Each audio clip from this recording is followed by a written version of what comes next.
With much of the coverage of today's election focused on the national ramifications, it can be easy to lose sight of the number of big local issues that will be determined by tonight's statewide results.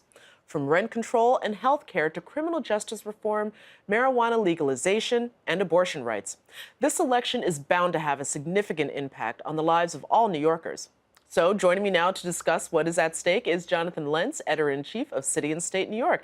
Jonathan, welcome back to the show. Good to be here. All right, so we've got a lot of big local issues, and I think the one all New Yorkers care about is rent control and rent regulation. Well, yeah, I mean, this is mostly a downstate New York City issue, but it's a big issue. It comes up every 4 years.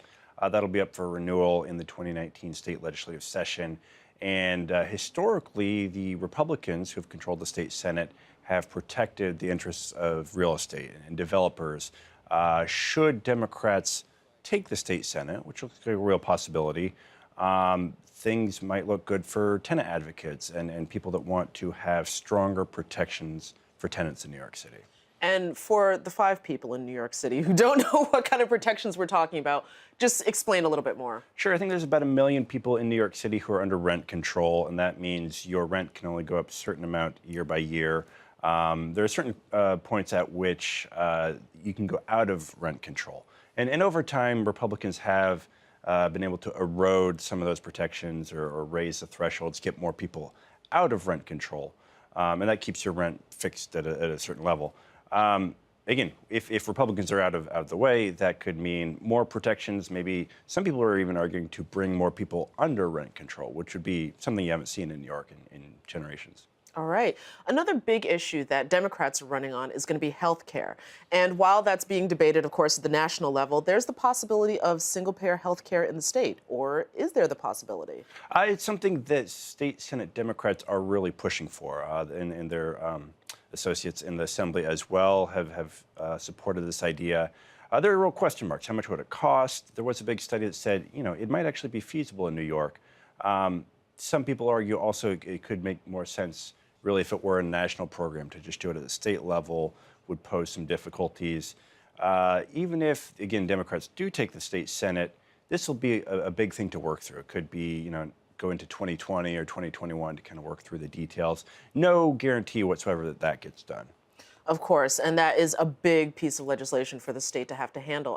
But there are some other more progressive issues that might actually get codified into law. One of them would be the Women's Reproductive Rights Act. Right, and this would basically codify Roe v. Wade. Obviously, at the national level, there's been a lot of debate about that. New York was one of the first states to put protections for abortion in state law. And in fact, it predated Roe v. Wade. So there are some protections already. Though with the concerns that people on the left have and women's rights advocates have about the Supreme Court, that maybe they would, if not overturn, possibly erode Roe v. Wade, there's a big push in New York. And Governor Andrew Cuomo, importantly, has said this is one of the first things he wants to do in the new session. All right, so we can look for that legislation to perhaps fly through Albany in January. We'll see. What about the idea of criminal justice reform? That's been a big issue. We actually saw Cynthia Nixon in the primaries push Governor Cuomo to go further to the left in dealing with this. What do you see happening? Sure, I could see some more incremental reforms getting through. This has been an issue that the governor has championed in the past. They did get through raising the age of criminal responsibility in New York, make it more consistent with the rest of the country. I think what they want to do is eliminate cash bail, change the discovery process. So if you're charged with a crime, you get to see evidence sooner, a few other things. I could see that happening. It's really been, again, the State Senate Republican Conference that has pushed back on some of these proposed changes. If Democrats control Albany, it's entirely likely that those get through. All right. And then could we say the same thing for legalizing recreational use of marijuana? Well, that'll be interesting. I mean, the governor has changed his rhetoric around that. It wasn't so long ago he was calling marijuana a gateway drug. Even medical marijuana, the program they put in place is very restrictive. Some people say that needs to be loosened. So if it does go forward, look to watch the governor really on that and how much he wants to allow this to go forward. Is there a chance that we can see, though, if we see not only more Democrats, but more progressive Democrats turning up in the state Senate, that they can actually put pressure on the governor to move in a direction that we haven't necessarily seen him go. That's a possibility, certainly. I mean, I think single payer would be one area where the governor has not fully embraced it. Though you have to remember, if Democrats do take the state Senate, they'll be picking up seats on Long Island, in upstate New York. They will have to balance their own political futures and not only win the seat, but keep the seat. So, progressive measures may not go forward if upstate, more moderate Democrats politically feel like they can't get behind it. Okay. And of course, there is unfortunately always that great divide between downstate and New York State. But what are some of the other issues that we can expect to see coming out of this election for New York? Sure, congestion pricing is a big thing to watch. That's something, it doesn't necessarily come down on party lines in of itself. There are Democrats in the outer boroughs in New York City that don't want this to go forward. But a big thing to watch, again, state Senate, if it goes Democratic, you'll have some suburban lawmakers that don't want to be on the short end of the stick.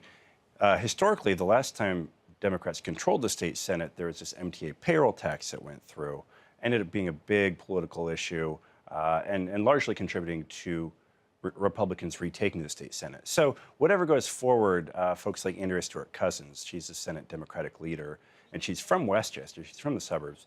They'll want to make sure their suburban constituents are protected with anything on that front. All right, and lastly, I have to ask, can we expect or hope from a democratically controlled state legislature any reforms for the MTA? That's a good question. I was going to say that deep breath answers it all. I mean, that's a big thing that's being debated, certainly, not just getting more money, but fixing the process, having procurement work better. I